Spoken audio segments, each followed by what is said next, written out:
nanone ni amakuru ari gukomeza kugenda atitiza ibitangazamakuru bigiye bitandukanye haba hano mu Rwanda ndetse no mu bihugu byo hanze, aho biri kugenda bikomeza kugaruka kuri iyi nkuru. Nare niyo mpamvu natwe tugarutse muri studio gitaraganya kugira ngo tubashe kubagezaho aya makuru agiye atandukanye.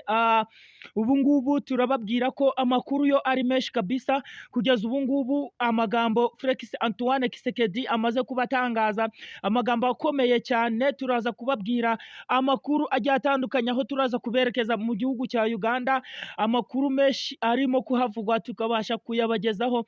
Wicyo usabwa nyabuneka ni ugukanda subscribe kugira ngo buri gihe cyose dusohoye inkuru cyangwa se ikiganiro ujye ubasha kukibona 5 kuri 5, bityo tubashe kubana mu makuru ndetse n'ibiganiro tugenda tunyuza hano kuri Ukuri News TV. Anariyo mpamvu tugarutse rero kugira ngo dufatanyirize hamwe kuramburira izi breaking news, dore ko ari amakuru abagenda cyara ku bindi binyamakuru. Wicyo usabwa ni ugukanda subscribe kugira ngo tujye tubasha kubana ndetse ugasigana igitekerezo cyawe. Rero twihuse cyane tutagutindiye, reka tukubwire ko iki gicamunsi amakuru yo ni menshi tukuzaniye. Reka tuze kuba twagaruka ku makuru yavuzwe n'umukuru w'igihugu, ku magambo yavuzwe n'umukuru w'igihugu nyakubahwa Felix Antoine Kilombo. Yabashe kuba yatangaza amakuru akomeye cyane, aho yarayoboye umuhango w'iteraniro rya gatatu nk'uko yari arimo kubyita.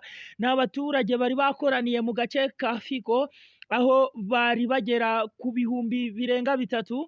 Inama rero yari yatumijweho n'umukuru w'igihugu Felix Antoine Tshisekedi Kilombo, aza gutangaza amagambo akomeye cyane ko we yibuka umunsi Perezida Paul Kagame bahura, umunsi baherukaniraho, anari wo bazongera guhuriraho, ndetse akabasha kumutuka, akabasha kuba yamubwira amagambo akakaye ndetse akamukorera ngo n'ibintu atigeze abona, amagambo atakiriwe kimwe n'abayobozi bagiye batandukanye haba mu gihugu cy'u Rwanda ndetse no kuri leta ya Kongo, aho abayobozi bamwe bavuze ko aya magambo atakakwiye kuba yayavuga mu gihe igihugu cye kigeraniwe n'umutwe wa M23 umaze kuba wakwigarura uduce tugiye dutandukanye. Aho kugeza ubu ngubu twakubwira ko umutwe wa M23 wabashe kuba wakwigarurira akandi gace ka Ngopa kugeza Ishasha, aho wari umaze iminsi igera kuri 6 ugenzura imidugudu igera kuri 100. Kugeza ubu ngubu ako gace rero ukaba wabashe kuba wakigarurira. Ni mu murwano wasakiranyije izi ngabo za M23 ndetse n'igisirikari cya leta ya Kongo FARDC, aho kugeza ubu ngubu tuvugana M23 yabashije kuba yakirwanaho ndetse ikabasha kuba yanatsinda uyu murwano wabaye ahagana mu masambiri z'igitondo. Kugeza ubu ngubu rero icyo twakubwira nuko uyu mutwe wa M23 wamaze kuba watangaza ko wafatiyemo ibifaru bigera kuri 6 ndetse hakabasha kuba wafatirwamo n'izindi mbunda zigera kuri 3.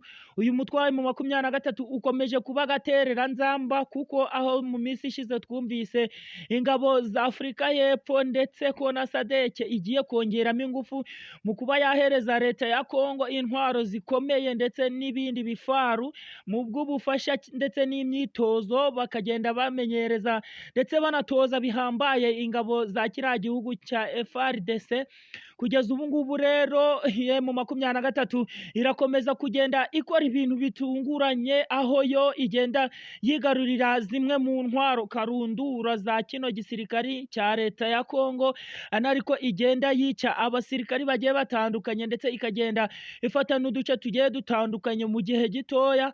Aho M23 yatangaje ibingibi kugeza ubu ngubu, kandi Koloneli Nanga ndetse na Wiringoma na Lawrence Kanyuka aho babashe kuba bakatirwa igihano cyo gupfa, M23 ikaba yahise igira icyo ibivugaho nk'itsinda cyangwa se ku mutwe. Yahise itangaza itangazo rivuga ko RDC cyangwa se Repubulika Iharanira Demokarasi ya Kongo ibyo yakora byose atari ukurambika intwaro hasi cyangwa se ngo babwire Tshisekedi abashe kuba yaza bagirane ibiganiro ndetse bajye mu mishikirano igiye itandukanye, bityo bashakire umuti mu burasirazuba bwa leta ya kiriya gihugu. Nibitagenda gutya rero M23 yo ishobora guhita yafata intwaro zayo ikaba yakwerekeza ku mujyi wa Goma, ikabanza kuhamena igisa na misile, hasigaye umujyi wa Goma ukabasha guhinduka umuyonga.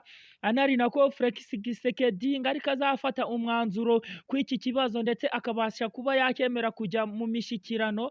Nibitagenda gutya kandi ngo M23 yo izafata iminwa z'imbunda zayo ibashe kuba yazerekeza hariya i Kinshasa, hasigaye ijye guhangana na mugenzi wabo cyangwa se na perezida wa kiriya gihugu cya Kongo, ibashe kuba yamumenaho ngo urufaya rw'amasasu, anari nako azabasha kuba yamenya igikwiye cyangwa se abe yabasha kuba yajya mu biganiro n'uyu mutwe wa M23.